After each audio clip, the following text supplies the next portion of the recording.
Hey everyone, welcome back to CryptoCache. Thank you again so much for joining me here. Hope you're having a great day. Don't forget to hit that like button, comment below if you get a chance. Absolutely appreciate that. What I want to talk about here though is these fib levels here. We can see that 0.618 fib level obviously retested here recently as a nice strong support little range there. So again, pretty common for price action to pull back from that level and to respond positively, which we've seen so far.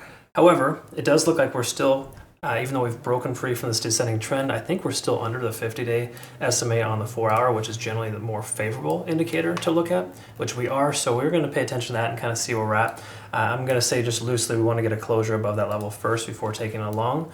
Also, this point of control here at 740, still holding strong as a resistance. So we cannot avoid the fact that that is a current an important factor. I'll just put it that way.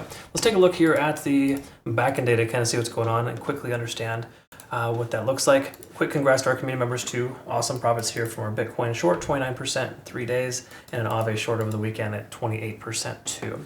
So again, keep in mind, I generally just 10x leverage Bitcoin and I 5x leverage everything else. So we keep it safe, we keep it simple in our community here, and nothing too outrageous, but it's slow, steady growth, folks. That's really what you're looking for. Try not to get rich quick. Actually, don't try not to. You obviously want to, but don't put yourself in a situation where you're going to have to risk too much to get that reward. It doesn't make a ton of sense.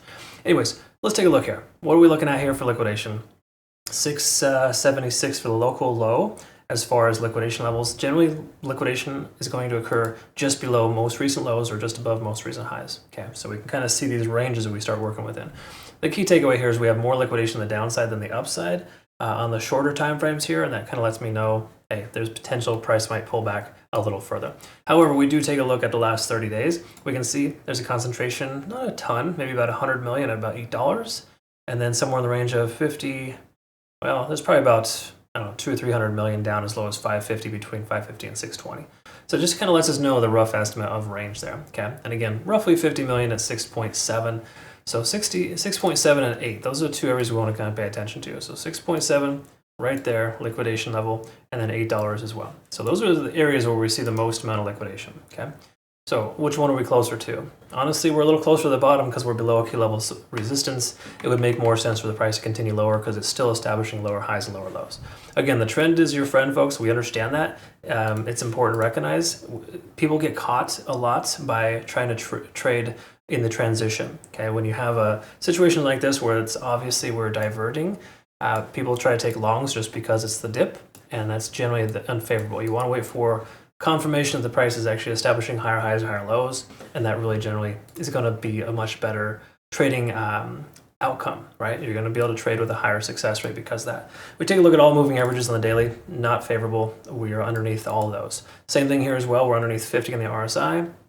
While stochastic RSI is swinging up, that's kind of an initial momentous indicator. Where money flow index is still low. MACD hasn't converged yet. There's a lot of reasons not to take a long position right now. And I know. People are like thinking, what do you mean? Why shouldn't I take a long position right now? The price is low. It's going to go up. Not exactly. And I know it seems kind of ridiculous, right? To wait for the price to be higher before you take a trade to go to the upside. Trust me, folks, I know I struggled with that for a long time. It's a much better situation, much better outcome if you wait for the price to get where it's supposed to be before you take a trade instead of forcing one. Right now, Bitcoin is a very manic depressant idiot. I don't know how else to describe it. But today, 57,000, 61,000, back down to 57, back up to 60. It doesn't know what it wants to do. In the last 4 hours, it's made 3 different 5% increases and decreases. And it's completely garbage, right? So just kind of look at this here. Rakes up, rakes down, rakes up. Where are we going to go next, huh? I don't know. Anyways, the whole point of me telling you that is just that, with Bitcoin acting like that, altcoins have no idea what to do. And what we want to do is kind of see what they look like compared to. So we compare this with Bitcoin. The way that it's responding is very, very similar, okay? That leads me to believe that Bitcoin is going to call the shots, and depending on where Bitcoin goes, ICP will follow, okay? It's important to recognize that and be mindful. We're right here at the 20-day and 50 and the 20-day SMA. Those two levels are strong resistances. So generally speaking, being above that is good. Being below it's bad, right?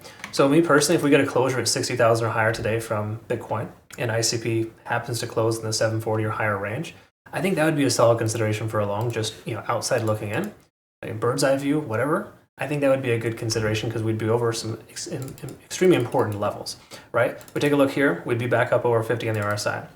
We'd be over the 50-day SMA, the 20-day SMA. We'd likely have confirmation on the cloud is my guess too, which we're getting really close here. So the truth here is that ICP isn't looking terrible, right? It's just in this little transition. So until it can confirm it wants to hold this range or go higher, I still don't think it's worthwhile getting in. But again, distinct probability if we close at 730, 740 or higher today, then we're going to be in pretty good shape to see the price continue. I'm going to add an alert at 740 if the price goes to that range. Bitcoin's looking pretty stable on the day. I think it might be worth taking a long for ICP at that point.